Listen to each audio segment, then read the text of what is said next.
Chapter 2.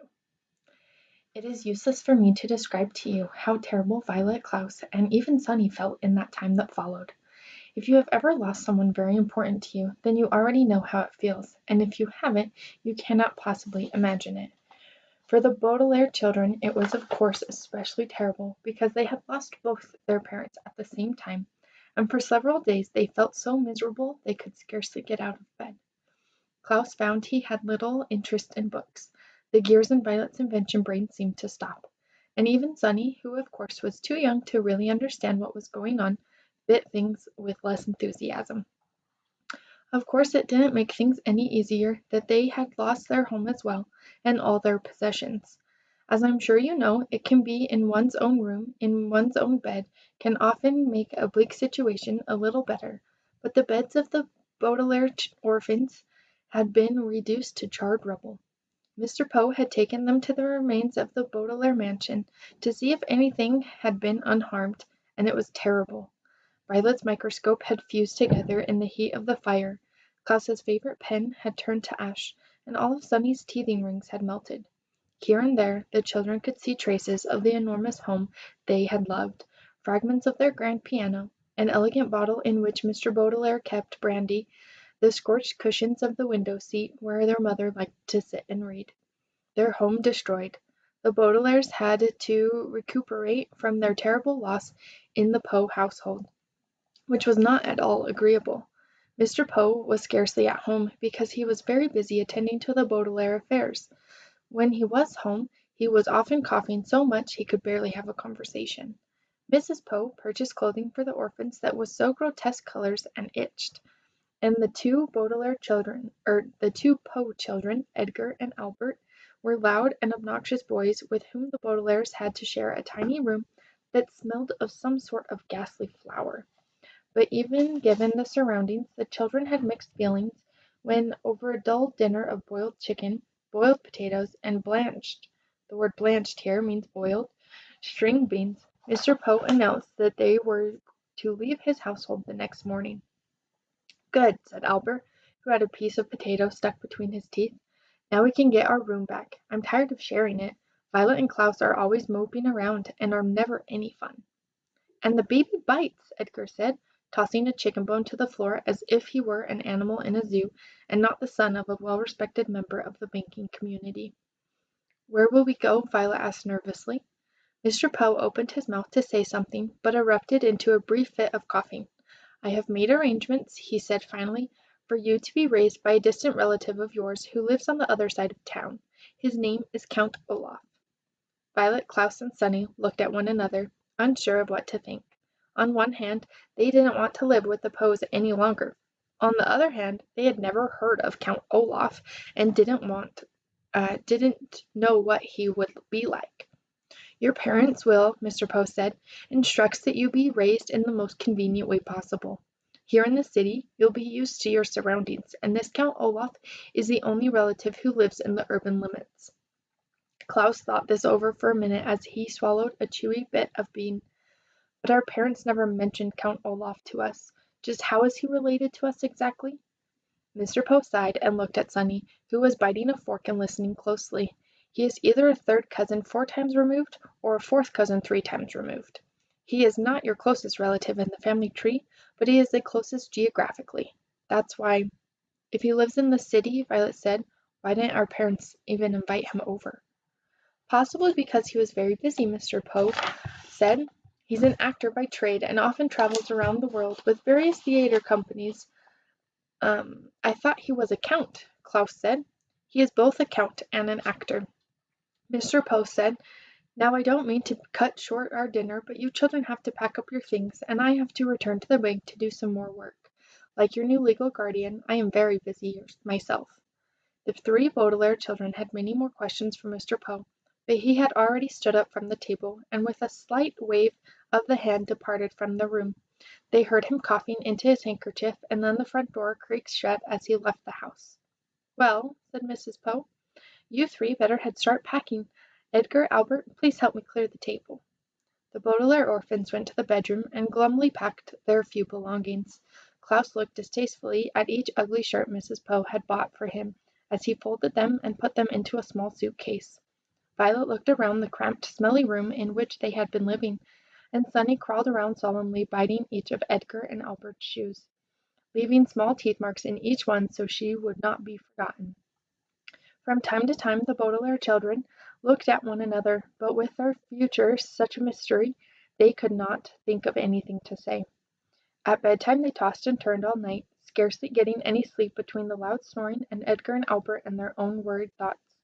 Finally, Mr. Poe knocked on their door and stuck his head into the bedroom. "Rise and shine, Baudelaires," he said. "It's time for you to go to Count Olaf's." Violet looked around the crowded bedroom, and even though she didn't like it, she felt very nervous about leaving. "Do we have to go right this minute?" she asked. Mr. Poe opened his mouth to speak, but had to cough a few times before he began. "Yes, you do. I'm dropping you off on my way to the bank, so we need to leave as soon as possible. Please get out of bed and get dressed," he said briskly.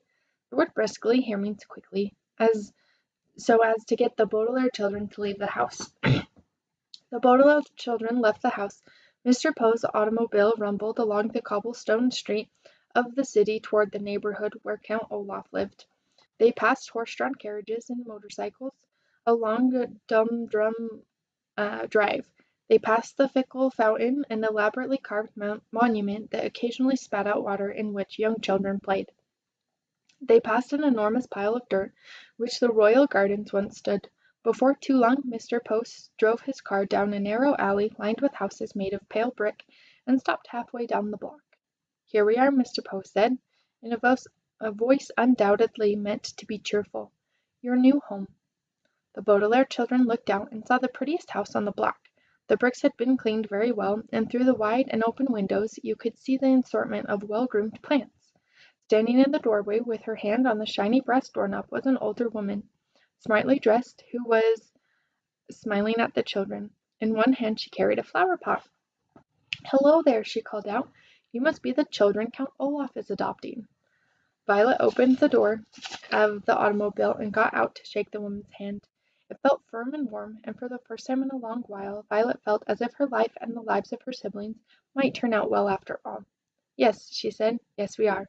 I'm Violet Baudelaire, and this is my brother Klaus and my sister Sunny. And this is Mr. Poe, who has been arranging things for us since our parents' death." "Yes, I heard about the accident," the woman said, as everyone said, "How do you do?" "I am Justice Strauss." "That's an unusual first name," Klaus remarked. "It is my title," she exclaimed, "not my first name. I serve as a judge on the High Court." "How fascinating," Violet said. "And are you married to Count Olaf?" "Goodness me, no," Justice Strauss said. I don't know him that well. He is my next-door neighbor." The children looked at the well-scrubbed house of Justice Strauss and the diplomatic one next door, and the dilapidated one next door. The bricks were stained with soot and grime. There were only two small windows, which were closed with the shades drawn, even though it was a nice day. Rising above the windows was a tall and dirty tower that tilted slightly to the left. The front door needed to be repainted, and carved in the middle of it was an image of an eye. The entire building sagged on the side, like a crooked tooth. "Oh," said Sunny, and everyone knew what that meant. She meant, "What a terrible place! I don't want to live there at all." "Well, it was nice to meet you," Violet said to Justice Strauss. "Yes," said Justice Strauss, gesturing to her flower pot. "Perhaps one day you could come over and help me with my gardening." "That would be very pleasant," Violet said, very sadly. It would, of course, be very pleasant to help Justice Strauss with her gardening, but Violet could not help but thinking that it would be far more pleasant to live in Justice Strauss's house rather than Count Olaf's. What kind of man, Violet wondered, would carve an image of an eye into his front door? Mr. Poe tipped his hat to Justice Strauss, who smiled at the children and disappeared into her lovely house. Klaus stepped forward and knocked at Count Olaf's door, his knuckles rapping right in the middle of the carved eye. There was a pause, and then the door creaked open, and the children saw Count Olaf for the first time. "Hello, hello, hello," Count Olaf said in a wheezy whisper. He was very tall and very thin, dressed in a gray suit that had many dark stains on it. His face was unshaven, and rather than two eyebrows, like most human beings have, he just had one long one. His eyes were very, very shiny, which made him look both hungry and angry. "Hello, my children. Please step into your new home and wipe your feet outside so no mud gets indoors." As they stepped into the house, Mr. Poe behind them, the Baudelaire orphans realized what a ridiculous thing Count Olaf had just said. The room in which they found themselves was the dirtiest they had ever seen, and a little bit of mud from outside wouldn't have made it a bit of difference. Even by the dim light of the one bare light bulb that hung in the ceiling, the three children would see that everything in this room was filthy, from the stuffed head of the lion, which was nailed to the wall, to the bowl of the apple cores, which sat on a small wooden table. Klaus willed himself not to cry as he looked around. "This room looks like it needs a little work," Mr. Poe said, peering in the gloom. "I realize that my humble home isn't as fancy as the Baudelaire mansion," Count Olaf said, "but perhaps with a bit of your money we could fix it up a little nicer." Mr. Poe's eyes widened in surprise, and his coughs echoed in the dark room before he spoke. "The Baudelaire fortune," he said sternly, "will not be used for such matters. In fact, it will not be used at all, until Violet is of age." Count Olaf turned to Mr. Poe with a glint in his eye like an angry dog. For a moment Violet thought he was going to strike Mr. Poe across the face, but then he swallowed. The children could see his Adam's apple bob in his skinny throat, and shrugged his patchy shoulders. "All right, then," he said. "It's the same to me. Thank you very much, Mr. Poe, for bringing them here. Children, I will now show you to your room." "Goodbye, Violet, Klaus, and Sunny," Mr. Poe said, stepping back from the front door. "I hope you will be very happy here. I will continue to see you occasionally, and you can always contact me at the bank if you have any questions." "But we don't even know where the bank is," Klaus said. "I have a map of the city," Count Olaf said. "Goodbye, Mr. Poe." He leaned forward to shut the door, and the Baudelaire orphans were too overcome with despair to get a last glimpse of Mr. Poe. They now wished they could all stay at the Poe household, even though it smelled. Rather than looking at the door then, the orphans looked down, and saw that although Count Olaf was wearing shoes, he wasn't wearing any socks. They could see in the space of the pale skin, between his trousers cuff and the black shoe, that Count Olaf had an image of an eye tattooed on his ankle, matching the eye on the front door.